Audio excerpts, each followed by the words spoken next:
Manood,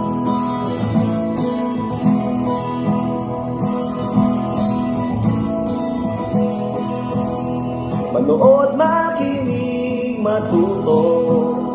Manood, makinig at matuto. May aral natin ang kwento ng bayan ko. Magandang araw! Isang bagong paglalakbay na naman mula sa kaba ng mga kwento ng bayan ko ang ating pagsasaluhan ngayon.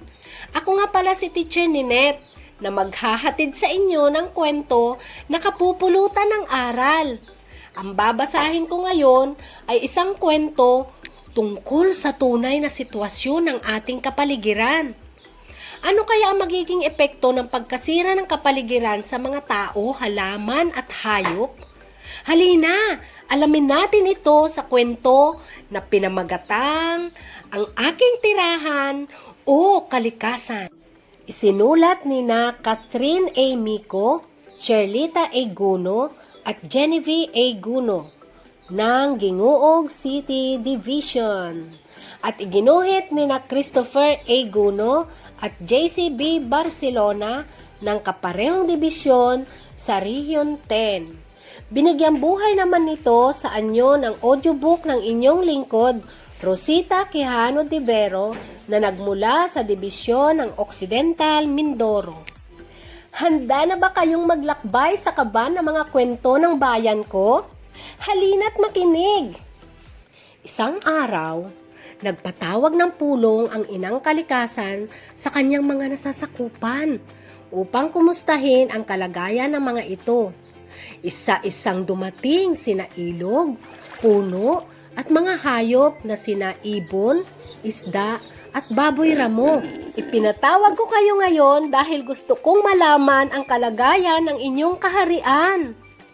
Ang masayang sabi ni inang kalikasan. Mabuti po iyan, inang kalikasan, para malaman mo ang aming mga problema at kalagayan sa kasalukuyan. Sagot ni isda. Ikaw, ilog, kumusta na ang iyong kaharian? Tanong ni inang kalikasan. Bakit mukha kang malungkot? May problema ba?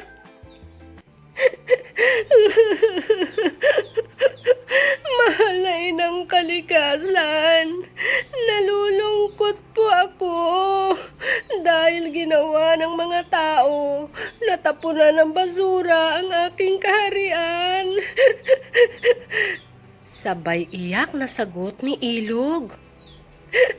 Ang dati kong kulay asol, ngayon ay kayo manggina.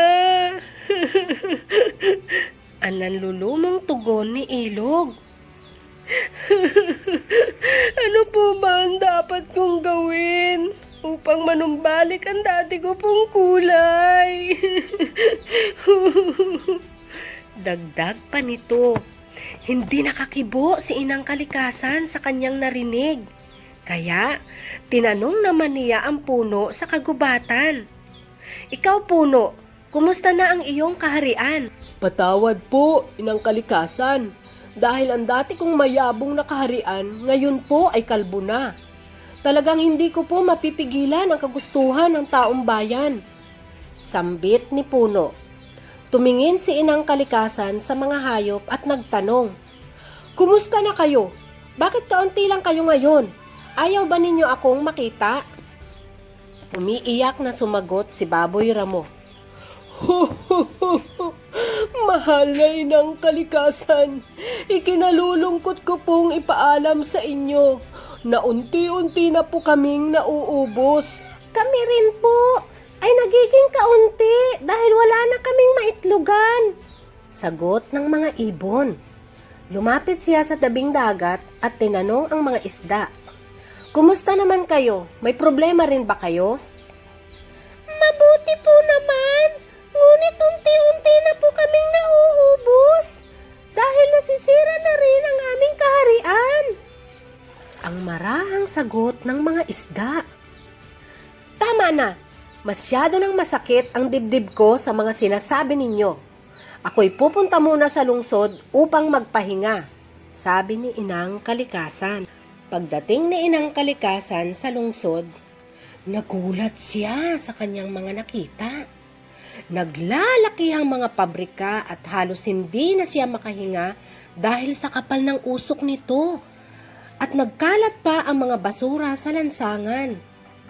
Sa tindi ng sakit na kanyang nararamdaman sa pagkasira ng kalikasan, humagulgul siya at halos himatayin. Bigla na lamang dumilim ang paligid. Kumulog, kumidlat, at bumuhos ang malakas na ulan na may dalang malakas na hangin. Nagtakbuhan ang mga tao sa takot. Nagsitago rin ang lahat ng mga hayop. Umapaw ang tubig sa ilog at napuno ng putik ang mga kabahayan. Kinaumagahan, kaawa-awang tingnan ang paligid. Nagkalat ang mga basura mula sa ilog at dagat. Nakahilera ang mga troso sa daan.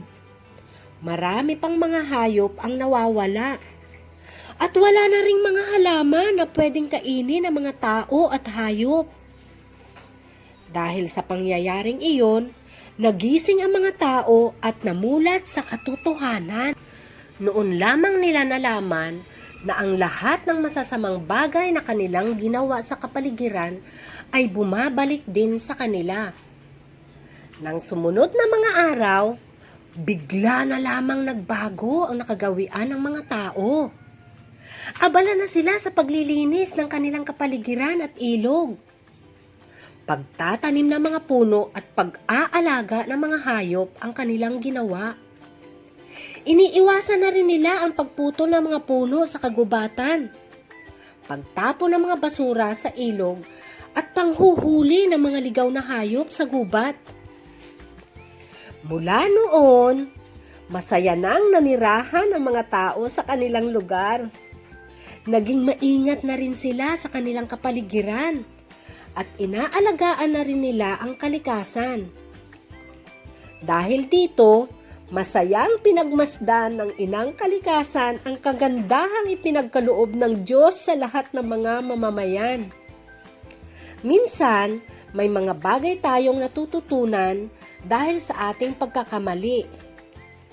Ngunit, ang pinakamahalaga, alam natin kung papaano ito itama. At dito nagtatapos ang ating kwento. Sana nagustuhan nyo. O mga bata, laging tatandaan ang pagpapatuloy na pangangalaga sa kalikasan. Para maiwasan ang mga kalamidad, magtanim ng mga puno at halaman. At laging tatandaan, ang kinabukasan ay nakasalalay sa ating kalikasan. Hanggang sa muli, paalam! Muli, ako si Teacher Rosita Quijano Divero na nagmula sa Dibisyon ng Occidental Mindoro, Mimaropa Region. Ang kaban ng mga kwento ng bayan ko ay mula sa anin ng Bureau of Learning Resources at ng mga Learning Resources Management Section ng Kagawaran ng Edukasyon. Manood, makinig, at matuto.